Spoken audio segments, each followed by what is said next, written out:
So yan mga kamekaniko, nagawa tayo ng DIY bracket para dito sa headlight cowling ng ating ginagawang X4. Yan, di yan yung nakalagay.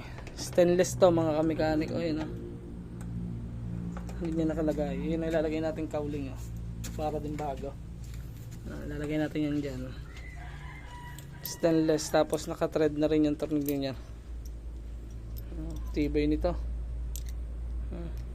Ganyan ang pormahan yan dyan pag nakakabit na. So yung kabit lang natin mga kamekaniko. Yan, ganito itsura niya pag nakakabit na mga kamekaniko. Yan, napakaganda. Tapos ganito na may itsura niya pag may cowling na. At yun, ay kabit na natin yung cowling mga kamekaniko. Napakaganda ng tingnan. Yan, mapapansin nyo medyo blurred, pero yan, wala pa kasing carwash. Pero yan, pag nakarwash natin, puro langis-langis pa. Yan, ang ganda ng itsura niya. Yung ating ginawang stainless nasa loob. Ganda.